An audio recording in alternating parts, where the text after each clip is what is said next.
नमस्कार दोस्तों, स्वागत है आप सभी का आज के इस मोस्ट इंटरेस्टिंग वीडियो में, जहां पे आप सीखने वाले हैं income tax audit report clause 44। दोस्तों, क्लॉज 44 में आपको अपनी कंपनी में किए गए सारे खर्चों के एक्सपेंसेस का बाइफर्केशन देना है। अब आप बोलोगे सर इसमें क्या पड़ा है, सीधा प्रॉफिट एंड लॉस की एक्सपेंस शीट को शेयर कर देंगे। लेकिन दोस्तों ऐसा नहीं करना, आपको दिखाना है कि आपने जो खर्चे किए हैं वो कौन से टाइप के सेलर को किए।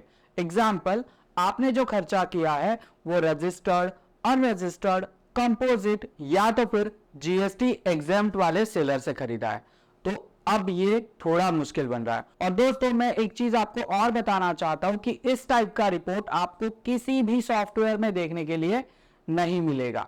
तो मैं आपके लिए लेके आया हूं एक बेहतरीन सा टीडीएल, जिसकी मदद से आप क्लॉज 44 का रिपोर्ट 1 क्लिक से क्रिएट कर सकते हैं।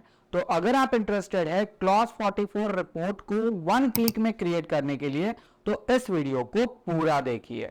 तो चलिए दोस्तों, मैं विजय, टैक्स एंड अकाउंट प्रोफेशनल, आप सभी का स्वागत करता हूं टैली ट्यूटोरियल चैनल पे। Let's begin.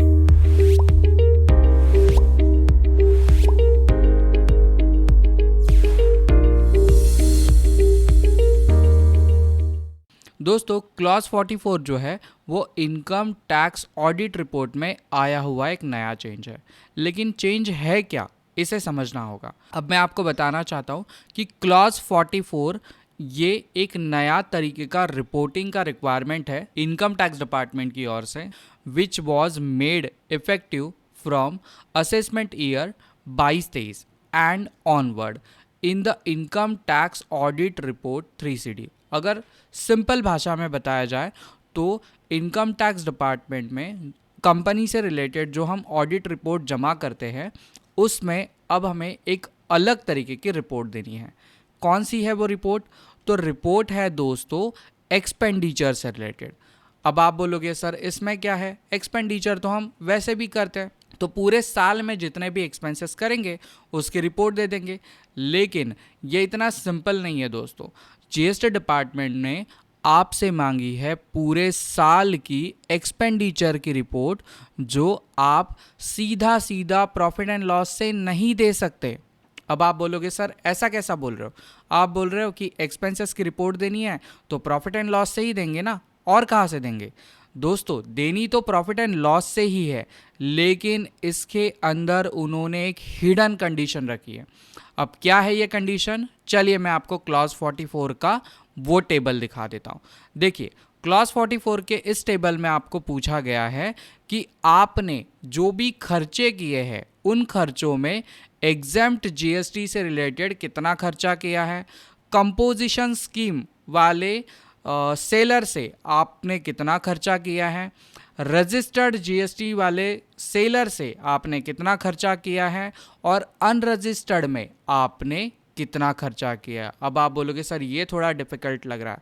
एक और चीज़ मैं आपको यहाँ पे बता रहा हूँ, ध्यान दीजिए। इस रिपोर्ट में हमें कुछ ऐसे पॉइंट्स भी याद रखने हैं जो इस रिपोर्ट में आपको ऐड नहीं करने। अब कौन से पॉइंट्स है वो?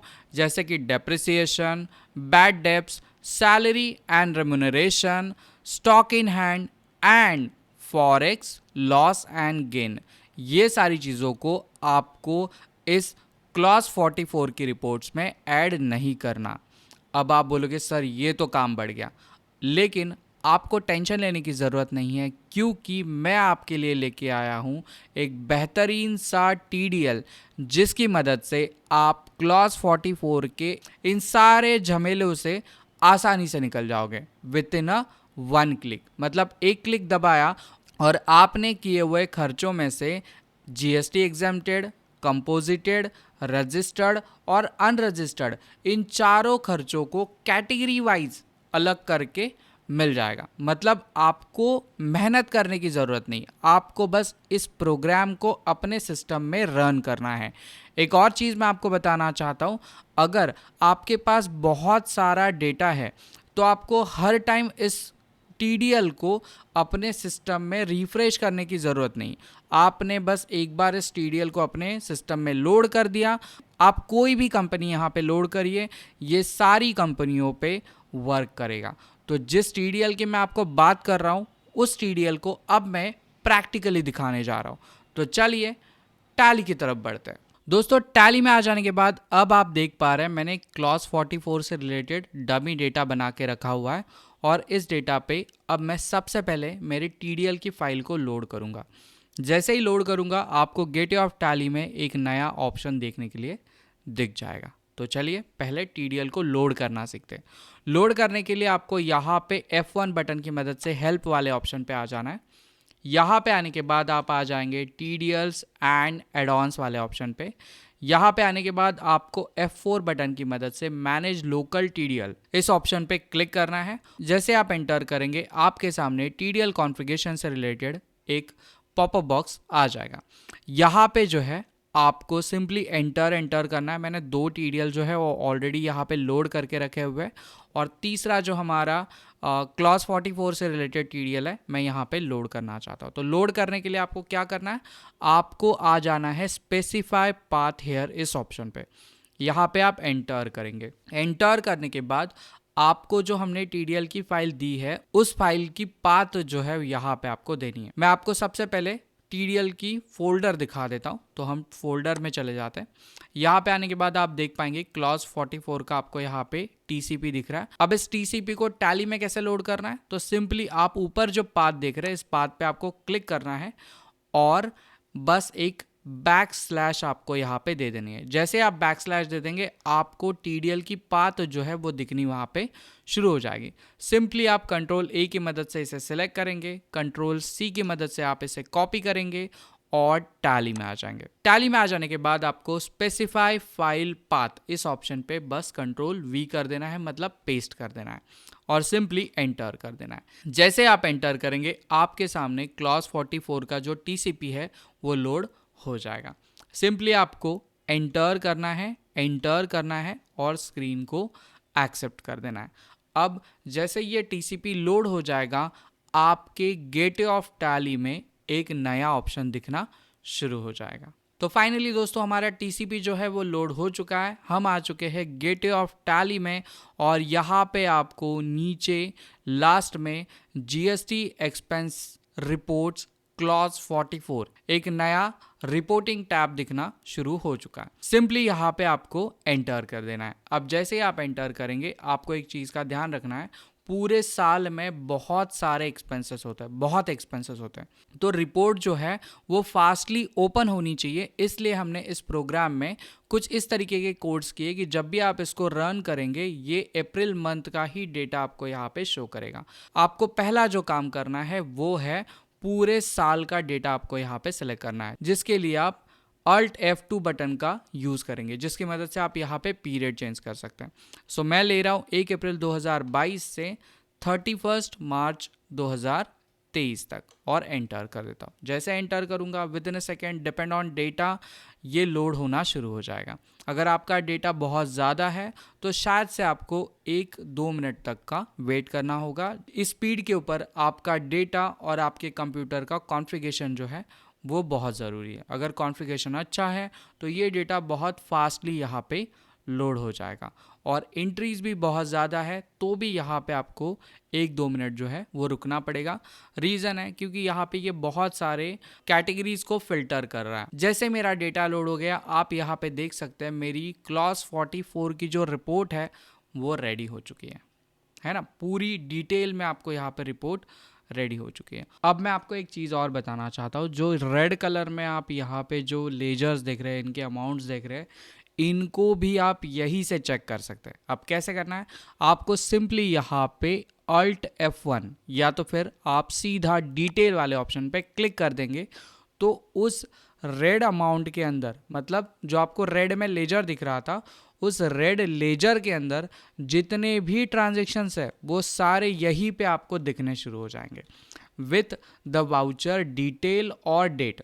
मतलब वाउचर नंबर कौन सा है, कौन सी तारीख को वो ट्रांजैक्शन पास किया था और उसका मोड क्या है, जैसे पेमेंट है या जर्नल वाउचर है। तो सिंपली हम यहाँ पे एक एंट्री में चले जाते हैं जो मैंने बैंक इंटरेस्ट एक्सपेंसेस से रिलेटेड एंट्री पास करके रखी हुई है।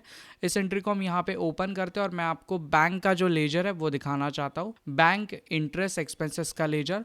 तो आप यहाँ पे ध्यान दीजिए, मैंने इसको जो है वो जीएसटी एप्लीकेबल नहीं किया और इसके ऊपर एसेसेबल वैल्यू को भी डिक्लेयर्ड नहीं किया, मतलब इसको जीएसटी की कैटेगरी में मैं नहीं लेके आया। तो आप इजीली अपने हर एक लेजर को यहाँ पे चेक कर सकते हैं और रिपोर्ट के हिसाब से मॉडिफाई कर सकते हैं। मैं एक और आपको एग्जांपल देना चाहूँगा, जैसे हम डेटा देख रहे थे अभी पिछले साल का 22-23 का, अब मैं आपको इस साल के डेटा में लेके चलता हूँ जो है मेरा अप्रैल 23 से लेके 24 का डेटा। तो मैं यहाँ पे डेटा को लोड करता हूँ। यहाँ पे मैंने एक ही एग्जाम्पल ट्रांजैक्शन पास करके रखा है जो परचेस का है। यहाँ पे हम Alt F1 बटन को प्रेस करेंगे, डिटेल वाले ऑप्शन पे क्लिक करेंगे। अब मैं आपको एक एग्जाम्पल दिखाता हूँ। ध्यान दीजिए, मैंने एक परचेस की एंट्री पास की है। इस एंट्री के अंदर मैंने एक ऐसा एग्जाम्पल सेट किया है जहाँ पे मैंने टैक्सेबल और एग्जेम्प्ट दोनों प्रकार के गुड्स को यहाँ पे कवर किया। और आपको मैं एक और चीज़ बताना चाहता हूँ कि इन दोनों प्रोडक्ट के ऊपर मैंने फ्रेड चार्जेस को भी चार्ज किया। अब मैं आपको रिलेटेड रिपोर्ट में जाके दिखाता हूँ। तो हम रिलेटेड रिपोर्ट में आ जाते हैं, यहाँ पे हम जीएसटी एनालिसिस में आ जाएंगे और Alt F1 करेंगे। आप यहाँ पे ध्यान दीजिए, आपको एग्जेम्प्ट में भी राइज दिख रहा है और परचेस टैक्सेबल में भी राइज दिख रहा है। लेकिन एक चीज़ को गौर करिए कि भले ही प्रोडक्ट जो है वो एग्जाम्प्ट है, लेकिन उस पे फ्रेड जो है वो कैलकुलेट हो रहा है। 166.67 रुपीज़ जो है वो फ्रेड कैलकुलेट हो रहा है, क्योंकि फ्रेड का जो लेजर है वो मैंने as per the assessable value बना के रखा हुआ है। अब इससे रिलेटेड रिपोर्ट आपको कैसे देखने के लिए मिलेगा? बहुत सिंपल तरीके से देखने के लिए मिलेगा। देखिए यहाँ पे कॉलम नंबर 3 में relating to goods for service exempt from GST, मतलब जो गुड्स था हमारा वो एग्जेम्प्ट था, लेकिन उसके ऊपर जो फ्रेड चार्जेस हुआ है वो आपको यहाँ पे कैलकुलेशन में दिख रहा है दोस्तों, है ना। बहुत कमाल की रिपोर्ट है। तो बिना झिझक आप इस टीडीएल को यूज करिए। इस टीडीएल के लिए आपको वीडियो के नीचे दी गई डिस्क्रिप्शन लिंक से हमें कांटेक्ट करना है।